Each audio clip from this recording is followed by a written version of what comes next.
తురకపాలెంలో కేంద్ర సహాయ మంత్రి పెమ్మసాని చంద్రశేఖర్ పర్యటించారు. స్థానిక స్థితిగతులపై ప్రజలను అడిగి వివరాలు సేకరించారు. వైద్య ఆరోగ్య శాఖ ఏర్పాటు చేసిన హెల్త్ క్యాంపును పెమ్మసాని పరిశీలించారు. వరుస మరణాల ఘటన కామన్ డిసీజ్ కాదని, అన్ని పరీక్షలు పూర్తయిన తర్వాత మాత్రమే ఇది దేనివల్ల జరిగిందో చెప్పగలమని కేంద్ర సహాయ మంత్రి పెమ్మసాని అన్నారు. త్రాగునీరు కంటామినేట్ అవ్వటం వల్లే ఈ మరణాలు జరుగుతున్నాయనే దాంట్లో వాస్తవం లేదని స్పష్టం చేశారు. మృతుల కుటుంబాలను ప్రభుత్వం అన్ని విధాలా ఆదుకునేందుకు ఎమ్మెల్యే రామాంజనేయులతో కలిసి చర్యలు తీసుకుంటామని పెమ్మసాని పేర్కొన్నారు. ఈరోజు ఈ గ్రామంలో చూస్తూ ఉంటే సడన్గా డెత్స్ వచ్చినాయి. ఇవన్నీ రకరకాల పేషెంట్లతో మాట్లాడిన తర్వాత వాళ్ళ రిపోర్ట్స్ ఇవన్నీ చూశాక నేను కూడా డాక్టర్గా ఉంటాను, నాకు దీని మీద నాలెడ్జ్ ఉంది. ఇక్కడ ఉన్నటువంటి ఇన్ఫెక్షన్ అనేది మెలిడియోసిస్ అనేది ఒక బ్యాక్టీరియల్ ఇన్ఫెక్షన్. ఇది 2 రకాల వల్ల వస్తుంది. ఇది యాక్చువల్గా వెరీ రేర్ డిసీజ్, చాలా తక్కువ చూస్తాం మనం జనరల్ పాపులేషన్లో. అయితే ఎప్పుడైతే వాతావరణంలో ఎక్కువ తేమ శాతం ఉంటుందంటే సడన్గా విపరీతమైన వర్షాలు పడ్డప్పుడు ఆ బ్యాక్టీరియా గ్రో అవుతుంది, ఫాస్ట్గా గ్రో అవుతుంది. ఆ గ్రో అయిన బ్యాక్టీరియా 2 రకాలుగా మనిషికి వస్తుంది. ఒకటి ఎక్కడన్నా స్కిన్లో నుంచి కింద నడిచేటప్పుడు కాళ్ళ మీద, రెండోది ఎప్పుడన్నా గాల్లో మరీ ఎక్కువైనప్పుడు గాల్లో తీసుకున్నప్పుడు కూడా వస్తుంది. కాకపోతే వచ్చిన వాళ్ళందరికీ ఇన్ఫెక్షన్ వచ్చి సీరియస్ అవ్వదు. ఎవరికైతే బాడీలో ఇమ్యూనిటీ తక్కువ ఉంటుందో వాళ్ళల్లో ఎక్కువగా బాడీ అంతా వ్యాపిస్తుంది. ఇమ్యూనిటీ తగ్గడానికి 2-3 బలమైన కారణాలు. ఒకటి డయాబెటీస్, షుగర్ ఉండటం, అన్కంట్రోల్డ్ డయాబెటీస్. రెండోది హెవీ ఆల్కహాల్ యూజ్, ఎక్కువగా ఆల్కహాల్ తాగటం.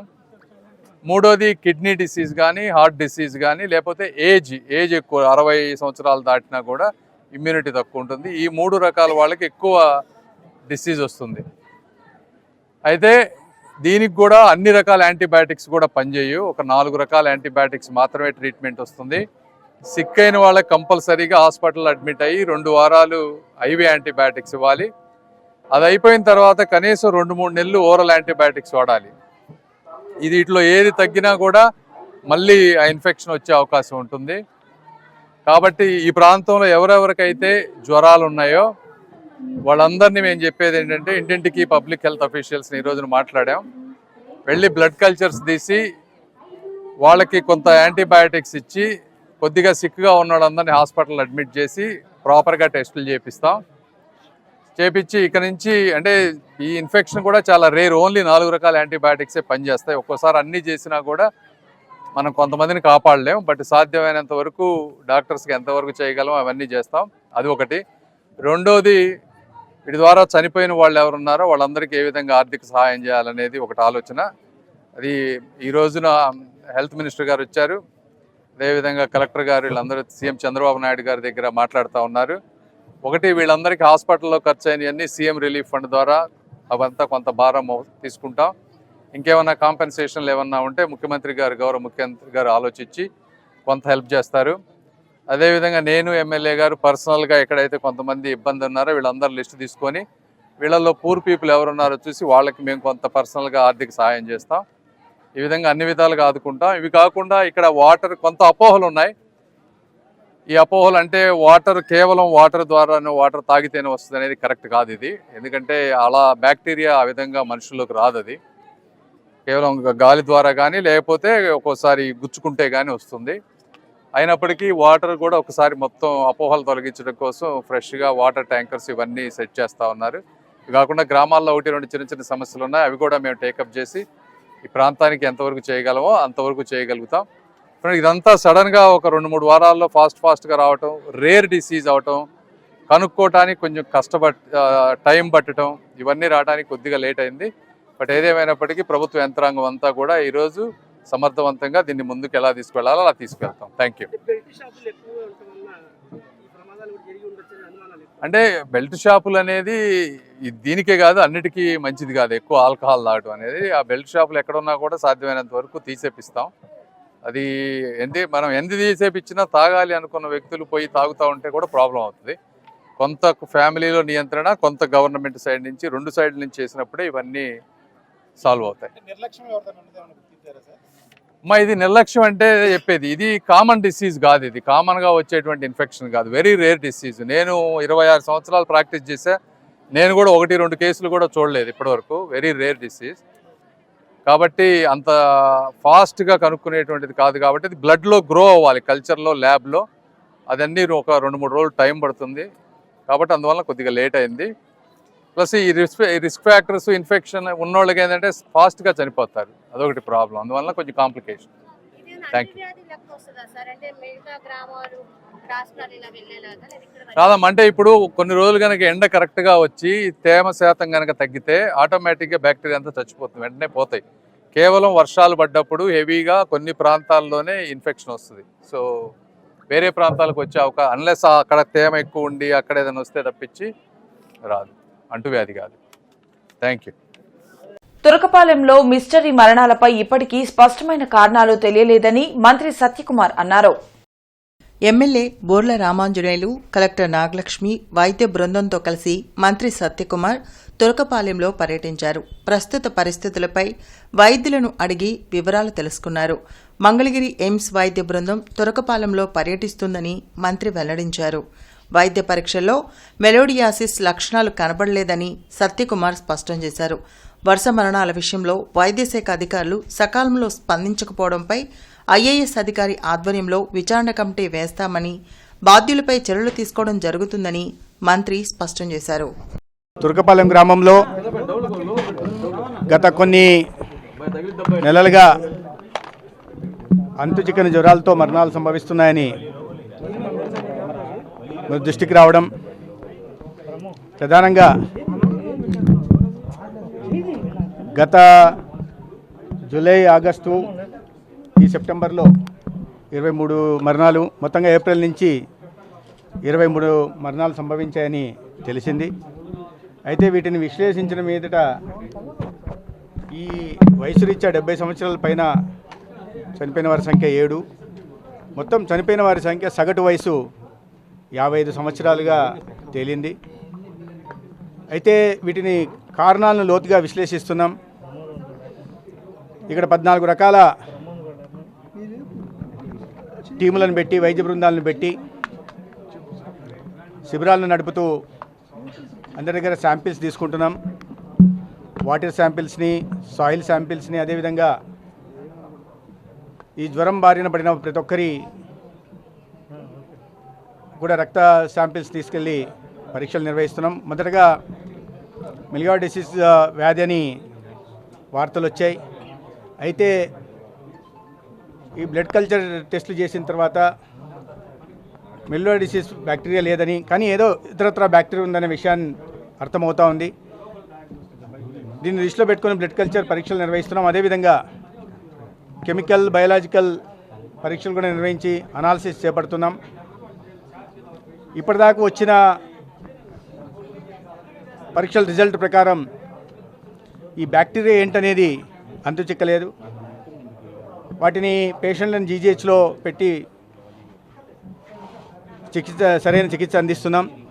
అయితే గతంలో సంభవించిన మరణాలు రకరకాల కారణాల వల్ల, ఊర్లో బొడ్డురాయి కారణంగా అని కొంతమంది, లేదా శానిటేషన్ సరిగలేక కొంతమంది, కలుషిత నీరు అని కొంతమంది ఈ రకంగా చెప్తున్నారు. అయితే అన్ని రకాల శాంపిల్స్ తీసుకోవడం అండ్ పరీక్షలు నిర్వహించడం జరుగుతోంది. పరీక్షలు రిజల్ట్ వచ్చిన తర్వాత ఒక అభిప్రాయానికి రావడం జరుగుతుంది. అయితే ఈ 2 నెలలుగా ఈ మరణాలు సంభవిస్తుంటే కింద నుంచి మానిటరింగ్, సర్వేలెన్స్ మెకానిజం సరిగా లేకపోవడం, కింద స్థాయిలో, క్షేత్రస్థాయిలో పనిచేసే హెల్త్ ప్రొఫెషనల్స్ వెంటనే అలర్ట్స్ పంపకపోవడం దురదృష్టకరం. దాన్ని దృష్టిలో పెట్టుకొని వీటి వెనక ఉన్న కారణాలని, అదేవిధంగా ఎక్కడ నిర్లక్ష్యం జరిగిందో తెలుసుకోవడానికి ఒక ఐఏఎస్ అధికారిని ఆధ్వర్యంలో ఒక హై లెవెల్ కమిటీని కూడా వేయడం జరిగింది. భవిష్యత్తులో కూడా ఇటువంటి అవుట్బ్రేక్స్ రాకుండా, ఏ ఒక్కరి ప్రాణం పోకుండా కాపాడదలుచుకున్న బాధ్యత రాష్ట్ర ప్రభుత్వాన్ని. దానికి సంబంధించి భవిష్యత్తులో ఇటువంటి అవుట్బ్రేక్స్ రాకుండా ఉండడం కోసం కూడా ఏ రకమైన ఏదన్నా ప్రాంతంలో 1000 మందికి సంవత్సర కాలంలో 7 మంది ప్రాణాలు పోవడం సహజం. కానీ నెలలో 2 మరణాల కన్నా ఎక్కువ సంభవిస్తుంటే వెంటనే వాటిని అలర్ట్స్ పంపాల్సిన అవసరం ఉంది. దానికి నిన్న సంబంధిత అధికారులతో కూడా చాలా సుదీర్ఘంగా చర్చించిన మీదట భవిష్యత్తులో ఎటువంటి పరిస్థితులు రాకుండా ఈ అలర్ట్ విధానాన్ని కూడా ఏదైనా నెలలో ఒక ప్రత్యేక నెలలో 2 కానీ 3 మరణాలకు ఎక్కువ సంభవిస్తే క్షేత్రస్థాయిలో పనిచేసే హెల్త్ ప్రొఫెషనల్స్ వెంటనే అలర్ట్స్ పంపే విధంగా తదనుగుణంగా ఈ వైద్య బృందాలు ఆ గ్రామాలకు సందర్శించి ముందు కారణాలను విశ్లేషించి తర్వాత దానికి తగిన విధంగా చికిత్స అందించేలాగా భవిష్యత్తులో ఏ ప్రాణం పోకుండా కాపాడుకునే దిశగా కూడా ప్రయత్నాలు చేస్తున్నాం. సార్ 2 నెలల్లో 20 మరణాలు జరిగితే వైద్య అధికారులు ఏం చేస్తున్నారు సార్? అదే దాని మీదే విచారణ పెడుతున్నాం. ఎందుకంటే చాలా వరకు ఆర్ఎంపీల దగ్గరికి పోవడం, డాక్టర్ దగ్గరికి రాకపోవడం, పెద్ద ఆసుపత్రులకు పోకపోవడం. ఇప్పుడు కూడా ఒక పేషెంట్ దగ్గరికి వచ్చి మాట్లాడుతూ ఆసుపత్రి దాకా వెళ్దామమ్మా, చెస్ట్ పరీక్షలు చేద్దామంటే ఆసుపత్రి లేదు, నాకు డైరీ ఉందని లేదా ఇతరత్ర కారణాలు చెప్పడం, ఆసుపత్రిలో ఉండాల్సి వస్తుంది, అడ్మిట్ చేస్తారు అని రకరకాల స్టిగ్మాలు కూడా ఒక కారణం కావచ్చు. ఏదైనప్పటికీ కూడా దీని మీదే అందుకని సమగ్ర విచారణ చేయడానికే ఒక హై లెవెల్ కమిటీని కూడా ఐఏఎస్ అధికారి ఆధ్వర్యంలో వేయడం జరిగింది. సార్, మనం రిమోట్ ఏరియాలో లేము. డిఎంహెచ్ఓకి గ్రామ ప్రజలతో పాటు డైరెక్ట్గా ఎమ్మెల్యే 4 సార్లు ఫోన్ చేసి చెప్పినా ఇప్పటి వరకు దాని మీద చర్యలు లేవు. ఇప్పుడు కొద్దిగా మీడియాలో ఈ 2 రోజులు అడావుడి చేస్తున్న తర్వాత డిఎంహెచ్ఓ రంగంలోకి వచ్చింది. అది కూడా కలెక్టర్ ఆదేశాలతో అందించారు. డిఎంహెచ్ఓ ఇంత అలసత్వంగా ఉన్నారు. ఖచ్చితంగా దీని మీద విచారణ చేపడతాం.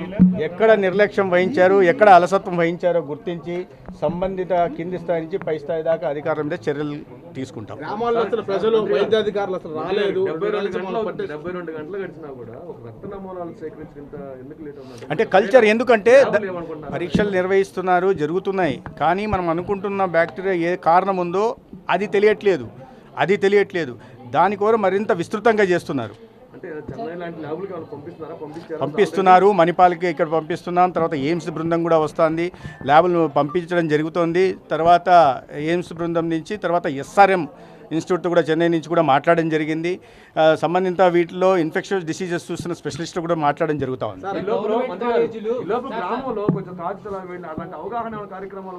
అందుకని బృందాలు తిరుగుతున్నాయి, కౌన్సిలింగ్ చేస్తున్నాం. ఇప్పుడు ఆసుపత్రులకి రాని క్రమంలో కూడా అంటే ఇంటింటికి పోయి చెప్తున్నాం కదా, మైక్ ద్వారా కాకుండా ఇంటింట పరీక్షలు నిర్వహిస్తున్నాం. కోమార్బిడిటీ కేసెస్ కూడా చాలా ఎక్కువ ఉన్నాయి వీటిలో. చూస్తే వీటిల్లో కిడ్నీ రీనల్ ఫెయిల్యూర్స్ కానీ లేదా డయాబెటీస్ కేసెస్ కానీ లేదా క్రానిక్ ఆల్కహాలిక్ కేసెస్, అదేవిధంగా లివర్ కేసెస్ కూడా ఉన్నాయి. ఈ కోమార్బిడిటీస్ అందుకే సగటు వయసు 55 సంవత్సరాలు ఉంది. ఏదున్నప్పటికీ పరీక్షలు నిర్వహిస్తాం. పరీక్షలు రిజల్ట్ వచ్చిన తర్వాత దానికి అనుగుణంగా చర్యలు తీసుకుంటాం. అందరికీ నిర్వహిస్తున్నాం. ఇక్కడ ప్రతి ఇంటికి అన్ని రకాల పరీక్షలు నిర్వహిస్తున్నాం. ముందు నాన్ కమ్యూనికబుల్ డిసీజెస్తో పాటు అందరి శాంపిల్స్ తీసుకునే ప్రయత్నం చేస్తున్నాం. ఇప్పటిదాకా తీసుకున్న శాంపిల్స్ విశ్లేషించిన తర్వాత రిజల్ట్ అనుగుణంగా చర్యలు తీసుకుంటాం. ఖచ్చితంగా ముఖ్యమంత్రి గారి దృష్టికి తీసుకెళ్తాం. సహేతుకమైన కారణాలతో చనిపోయిన వారికి నష్టపరిహారం ఇచ్చే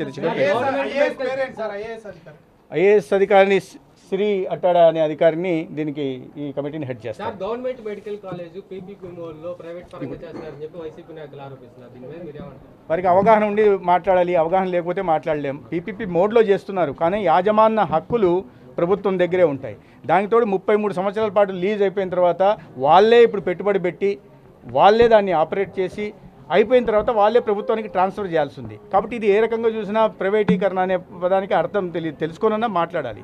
కాబట్టి ప్రైవేటీకరణ కాదు. దానికి అనుగుణంగా ఇంకోటి విద్యార్థులకు సంబంధించిన వరకు 50% కన్వీనర్ కోటా ఏదైతే ఉందో ఆ కోటా మిగతా కాలేజీలో ఏ రకంగా ఉంటుందో అదే అందుతుంది. కాబట్టి విద్యార్థులకు సంబంధించినంత వరకు ఎటువంటి ఇబ్బంది లేదు. పేషెంట్లకు సంబంధించినంత వరకు ఈ కళాశాలల్లో 70% దాకా ఓపీ కానీ లేదా ఉచిత సర్వీసులు కానీ ఐపీలు కానీ పూర్తిగా ఎన్టీఆర్ వైద్య సేవ కిందే చేయాలి. కాబట్టి విద్యార్థులకు ఇబ్బంది లేదు, పేషెంట్లకు ఇబ్బంది లేదు. ఒక నాణ్యమైన వైద్య విద్యని 5 సంవత్సరాల పాటు విస్మరించి కాలేజీలు నిర్మించకుండా పునాదులు మొండి గోడలు మాత్రం మిగిల్చి పోయిన ప్రభుత్వం, పోయిన ముఖ్యమంత్రి ఇవాళ విమర్శలు చేస్తున్నారు.